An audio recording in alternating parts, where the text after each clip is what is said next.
Okay, let's see how these work.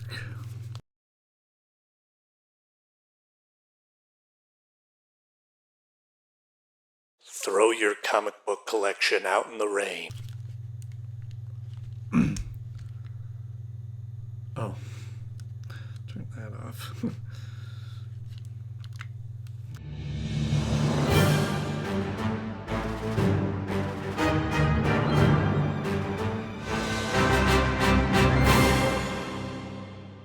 Hello friends, welcome back to the show. So glad to see you all once again. And if you're new here, thank you for stopping by. I hope you'll stick around because I think you're going to enjoy the type of content that we're putting out here on the channel as I'm going through and reviewing each and every episode of Batman Beyond, which is probably why you clicked on this video, because you're a fan of Batman Beyond, and I'm a new fan of Batman Beyond. I'll admit I never watched the show much when I was younger, but now I am being reintroduced to it as a big Batman fan and a big fan of Batman the animated series and the whole DC animated universe. I'm really digging this show and enjoying talking about it. So if this sounds like something you might enjoy, then I hope you'll hop below and hit the subscribe button because we've got a lot of great episodes coming up. Just like today's episode, Shriek, which originally aired on March 14th, 1999. You know this guy? Sorry, not one of mine. We have yet again another villain that is being introduced into the Batman Beyond world, and these are cool villains. They're really doing a nice job of introducing unique kind of villains, which was always a great thing about Batman, and certainly these villains in the new series are no exception. And I'm really enjoying this villain in particular, Shriek, but we'll talk all about that right after our 60-second Beyond Bomb countdown as I give you a complete synopsis of the episode in 60 seconds or less. I'm having mixed results with this, so we'll see how this goes. Derek Powers is getting a demonstration of a new tech using sound from this guy, Shreve, and he goes, okay, well, maybe we could use this to tear down Crime Alley. And then we see Bruce lecturing the board and saying, oh, we shouldn't tear that down.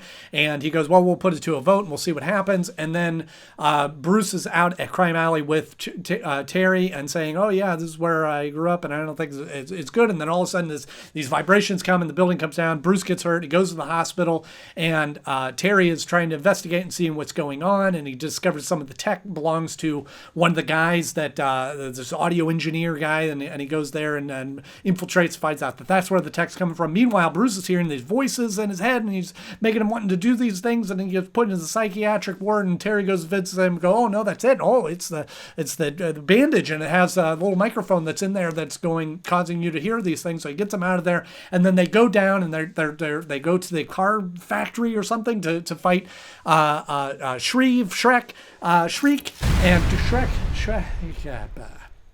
So much in this episode. And so they are going to fight him, and Terry's can't hear things because of the noise amplification or the noise reduction elements to it. And then Bruce is outside and he can't hear anything, but Ace can. So Ace comes in to the aid, and finally they take down Shriek, and then they are then at the board meeting, and Bruce is happy to see that the pledge to tear down Crime Alley is canceled. And then Terry goes, how'd you know it wasn't you going crazy and it was somebody was implanting those voices in your head? He goes, oh, but because I hear things when I talk to myself, I don't call myself Bruce. Bomb's already exploded. It doesn't matter. You can go in now if you want to. Yeah, so there's a lot in this episode to unpack, and I'm going to try to get as swiftly through it as possible. But we start off with introducing this new character, Shreve, his alter ego, Shriek. And something is very familiar about him, and I can't put my finger on it. I thought I had seen this villain before, the look of him in the suit, and I can't quite place it. If you know where I've seen what I'm thinking of, why this guy looks so familiar, or maybe I saw this episode before and I don't remember it, but something about him just seemed really familiar. But it also seems like a very impractical suit. When he puts this on, I get that he has to have these sound wave pods in his hands, but now he can't do anything with his hands. So these big bear claw things, not a very practical suit. Shreve, you're just not a practical guy. But I love this kind of power to be able to control sound waves and using this invisible force to bring down structures and push people back and all those sorts of things is a very cool ability, not really a power, but ability that is based in science. I mean, there is some force that can be put behind sound waves, and if you could manipulate that in a certain way, is pretty powerful. How's it any better than an old boombox? We also delve into a plot that's come up before about somebody wanting to tear down Crime Alley. I for one, I mean, I get the nostalgic feeling and the sentimental value that's attached to it for Bruce Wayne, but the name of it is Crime Alley. I mean, maybe a rebranding. Maybe they need a new marketing manager to rebrand Crime Alley, because I can't imagine many businesses or people would want to move into Crime Alley. And certainly it's run down and kind of dilapidated. I think it was Daggett in the original series brought up an idea of tearing down Crime Alley and Appointment in Crime. I think, was that Appointment in Crime Alley? The link's up here. Check it out. But this idea has certainly come up before. Why they keep turning that down? I mean, something needs to be done with it. And I'm sort of surprised that here we are 40 plus years in the future and still Crime Alley is falling apart. So I don't know. Maybe something needs to be done with it. I mean, it's old. Who cares? I do. I do like that when they were walking through Crime Alley, though, there's a little nod to Joker on the poster there. And it was the design from the new Batman Adventures. But again, he doesn't play a role in there. They'd make no mention of it or anything like that. But you just see that wanted poster. And just, again, another little nod to the past series and the past legacy behind Batman, especially in the context of the scene where he's walking through these buildings that he once knew and has memories of from when he was younger, that they throw in a little fan service there with the Joker wanted poster. So maybe after all these years, you could finally forget. But in that scene, when the building starts collapsing and Bruce is in there and he gets rescued by Batman, we just saw Terry McGinnis in his street clothes, and then the next cut, he is, before the building comes down on Bruce, he appears as Batman. And it raises this question that I've often always thought of, that we've just sort of ignore in a lot of these stories, is how do superheroes put their costumes on so fast? Now, I get it. Superman wears his underneath his outfit, and I think other heroes have done that in different iterations, but presumably Terry's not wearing this bionic suit underneath his street clothes. So how did they change that out? We've seen this happen before, where Batman, the old Batman, Bruce Wayne, where Alfred pulls out the suitcase and has his outfit in there. So he has to put it on. He has to take his clothes off, put it on, find a place to change. For anybody that's tried to change your clothes really quick and take this off, put this on, it always gets mangled up and you stick your arm through the wrong head hole and all those sort of things. But it also is heightened because this is, it's always like spandex or tightened, or you got gloves and you got boots and belts and capes and masks and hats and all these kind of things. I don't know. I guess it's just one of those things that we're just supposed to ignore or look past. But I don't think they've even shown how Terry puts on this Batman outfit. There is some high tech in there. If it's something like how Iron Man just sort of steps into this suit and it forms around him. I don't know, just one of those things that I've always noticed about superhero shows and movies, and that it's, how do they do that? The old boy's in rare form today. And don't get me wrong, I love superheroes, and that's one of those things that I guess we just gotta look past and go, it's just, it's how it works. It's what happens. He's been on me for weeks about this. But we do get to see Terry doing a little bit of undercover work as the pizza guy to get into the sound tech lab there. Although it did seem pretty easy to get in there to go, oh, oops, I got this extra pizza. You want it? Oh, you sure? Come on in, kid. Come snoop around my lab. But it was neat to see him kind of donning a personality like Bruce used to and playing the unassuming pizza delivery guy that goes in there. Yeah, mine. And now I gotta pay for it. And another little interesting note now to look back on this episode is as he's snooping around the lab and seeing this different stuff, he hits that device, that pod, and then it eliminates all the audio from around him. What was that? Sound masking. which we have that now. That is technology that I don't think existed. Maybe it was in the early stages in 99, but we now have that, the noise canceling headphones that I think the way he explained it is some version of that is what those used were. See, sound moves in waves. The masker instantly plays back whatever sound it picks up, slightly out of phase. So the waves cancel each other out. No waves, no sound. So that was kind of neat that they actually predicted some actual tech that is out there. I was a little skeptical of these noise canceling headphones, but I did get a pair and they work great. They are pretty impressive, which, technology, it's crazy. Still no jetpacks.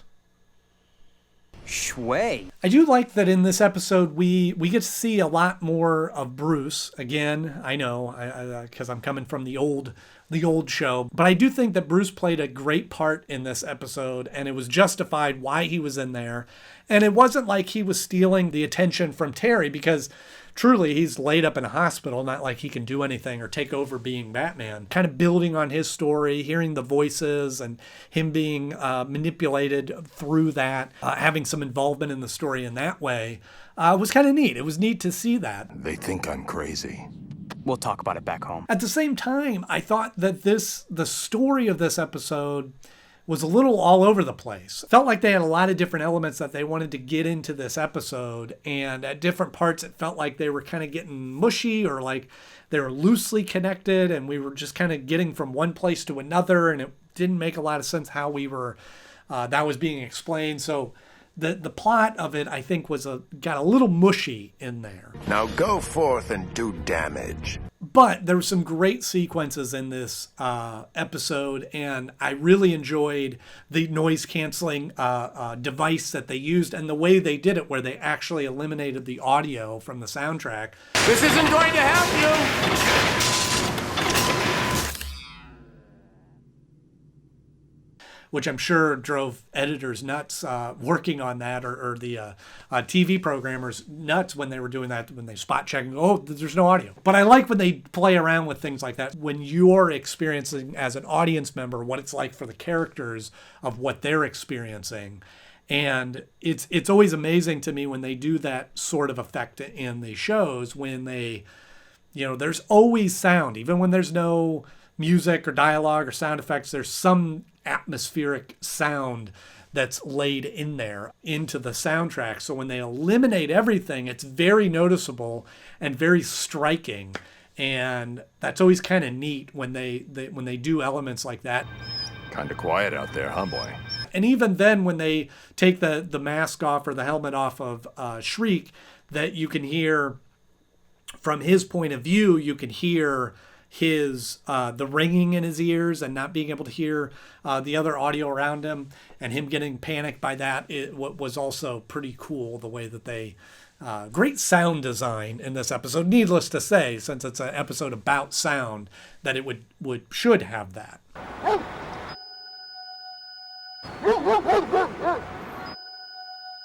And I do like the final sequence where Terry is talking to Bruce about how he knew that he wasn't hearing voices, that Bruce referenced that he doesn't refer to himself as Bruce when he's talking. A great tie back. They've mentioned that in other iterations, that, and I think I even talked about it on here, how when he has different voices they use for Bruce Wayne and Batman in the original series. But when he's alone, when he's just talking to Alfred, he talks as Batman, because that is who he sees himself as. And Bruce Wayne is the mask and the persona that he puts on. And I love that element to Batman. And it's neat that they brought that element back and introduced Terry to that aspect of Bruce's character, that he still sees himself as Batman. The voice kept calling me Bruce. In my mind, that's not what I call myself. When it comes time to rank this episode, it's a pretty decent episode, and I like a lot of the elements in there.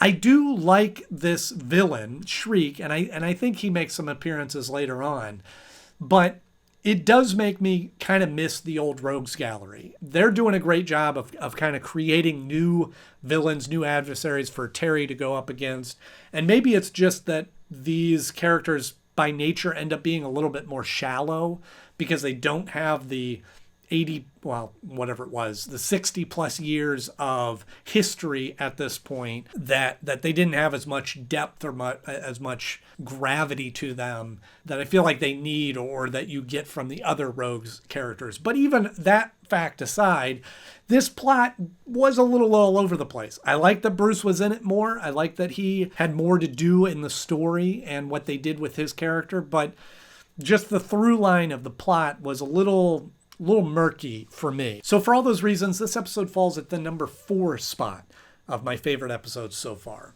Just below Rebirth, the pilot episode, because again, that was an origin story, but it had just a more in-depth plot, a more thought out story that they were putting into there. This one felt a little rushed and a little missing connective tissues. But I do have it beating out Meltdown. Even though Meltdown does have Mr. Freeze, the original Rogues Gallery, as I mentioned before about that episode, is that it felt very much not a Batman versus a villain as much as Batman watching over this guy that we're going to see if he turns or he doesn't turn, and kind of just stuff thrown on top of him, rather than there being a clear depiction of his purpose in that. Whereas Shriek had motivation, had a plan, and was a good adversary against Batman. Careful.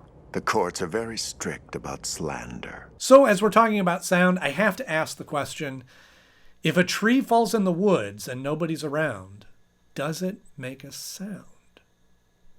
Let me know in the comment section below. If you enjoyed this episode, please consider hitting the like button. And if you do want to see more episodes of me reviewing episodes of Batman Beyond, then hit subscribe, because I've got plenty of episodes on their way for your enjoyment pleasure. I have new episodes coming out every Tuesday and Thursday. And next up, we have the episode Dead Man's Hand. So you don't want to miss what I have to say about that one. As always, thank you so much for watching. I'm Andy Knode, and I'll see you soon.